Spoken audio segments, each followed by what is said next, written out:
Assalamualaikum warahmatullahi wabarakatuh. Selamat pagi anak-anak. Bagaimana kabar kalian hari ini? Semoga kalian semua dalam keadaan sehat walafiat dan tetap semangat. Perkenalkan, saya Aji Ibnu Mutakin dari SDN Kedung Turi.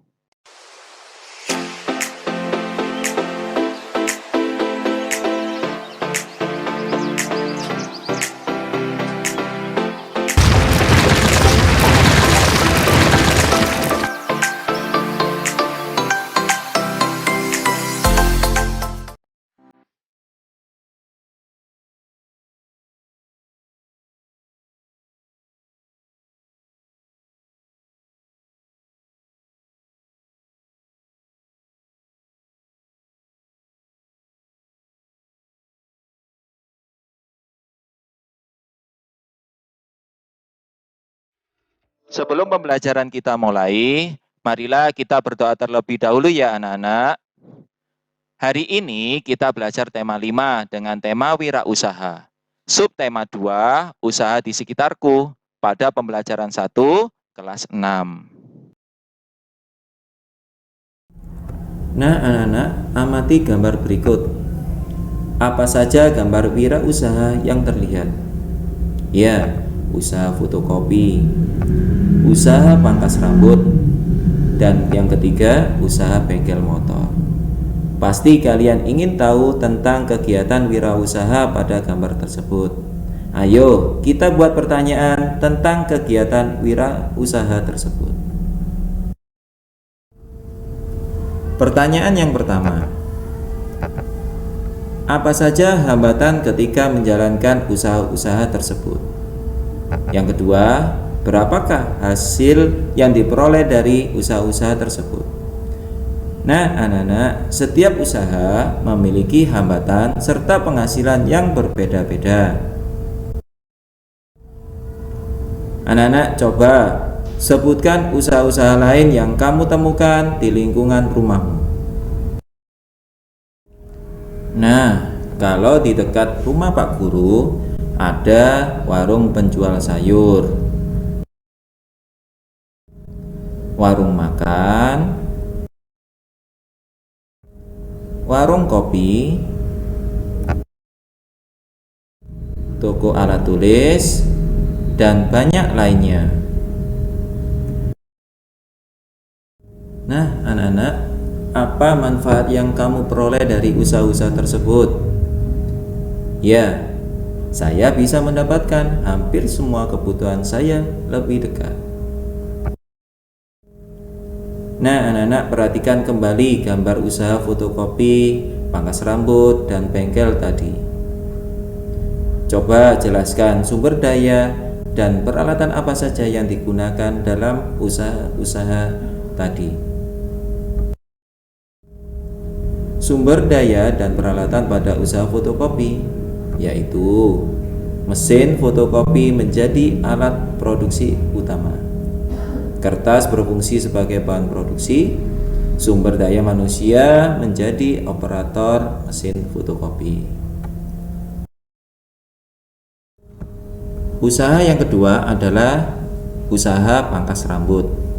Peralatan yang digunakan antara lain mesin cukur dan gunting merupakan alat untuk memotong rambut. Kursi menjadi tempat pelanggan untuk duduk selagi dicukur. Sumber daya manusia menjadi operator dari alat cukur. Usaha yang ketiga yaitu usaha bengkel motor. Peralatan pada usaha bengkel motor yaitu perkakas dan spare part sebagai alat dan bahan usaha. Sedangkan sumber daya manusia yang menggunakan seluruh perkakas untuk memasang spare part. Nah, anak-anak, apakah seluruh sumber daya dan peralatan yang digunakan hanya berasal dari dalam negeri? Tidak, karena kebanyakan mesin fotokopi, mesin cukur, dan perkakas merupakan barang buatan luar negeri. Nah, anak-anak, bacalah teks tentang roda perekonomian di ASEAN. Anak-anak bisa hentikan sejenak ya untuk membacanya. Dari bacaan tadi, kita dapatkan kata kunci, yaitu didatangkan dari luar negeri dan dikirimkan ke luar negeri. Nah, anak-anak masih ingatkah ekspor dan impor? Kegiatan mendatangkan atau memasukkan barang dagangan atau komoditas dari luar negeri disebut mengimpor. Sedangkan kegiatan mengirimkan barang dagangan atau komoditas ke luar negeri disebut mengekspor. Nah, anak-anak, bacalah teks tentang kerajinan batik. Anak-anak bisa hentikan sejenak ya untuk membacanya. Dan sekarang bacalah teks tentang kerajinan gerabah Kasongan. Anak-anak juga bisa hentikan sejenak ya untuk membacanya. Nah, anak-anak, setelah membaca ketiga bacaan di atas, apakah kalian mengetahui komoditas lain yang diekspor dari Indonesia ke berbagai negara di lingkup ASEAN? Dan yang kedua, apakah kalian juga mengetahui komoditas yang diimpor dari berbagai negara di lingkup ASEAN ke Indonesia? Ayo kita bahas sama-sama. Komoditas yang diekspor antara lain, yang pertama kelapa sawit, tembakau, kopi, karet, teh, kakao, dan tebu. Yang kedua perangkat elektronik. Yang ketiga tekstil. Yang keempat kulit dan produk olahannya. Dan yang kelima batu bara. Komoditas yang diimpor Indonesia antara lain: 1. Minyak dan gas. 2. Perangkat elektronik. 3. Garam dan gula. 4. Bawang putih dan obat-obatan maupun peralatan kedokteran. Nah, anak-anak, dari barang yang diekspor dan diimpor tadi, apakah ada usaha yang menjual benda-benda berikut di sekitar tempat tinggalmu? Seperti pensil, peniti, penghapus, paku, penjepit kertas, sisir, gunting, batu, kayu, daun, karet gelang, dan kaca. Nah, anak-anak, apakah kalian bisa memprediksi yang akan terjadi jika benda-benda tersebut didekatkan ke magnet? Mari kita golongkan. Pak Guru buatkan tabel ya. Mari kita isi sama-sama tabelnya ya anak-anak. Mana benda yang ditarik dan mana benda yang tidak dapat ditarik oleh magnet. Yang pertama, pensil tidak dapat ditarik oleh magnet. Yang kedua, peniti ditarik. Ketiga, penghapus tidak dapat ditarik. Keempat, paku dapat ditarik oleh magnet. Kelima, penjepit kertas dapat ditarik oleh magnet. 6. Sisir tidak dapat ditarik oleh magnet. 7. Gunting dapat ditarik. 8. Batu tidak dapat ditarik. 9. Kayu tidak dapat ditarik. 10. Daun tidak dapat ditarik. 11. Karet gelang tidak dapat ditarik. 12. Kaca tidak dapat ditarik.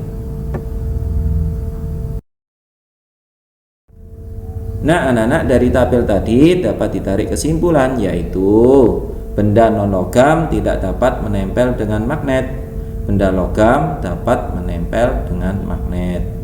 Anak-anak bisa mencoba melakukan percobaan tersebut di rumah ya, untuk mengidentifikasi benda magnetis dan benda non-magnetis. Nah, anak-anak, dalam cerita Edo dan Siti berminat untuk menjadi panitia kegiatan wirausaha jual beli. Namun, mereka masih bingung bagaimana cara menulis daftar riwayat hidup.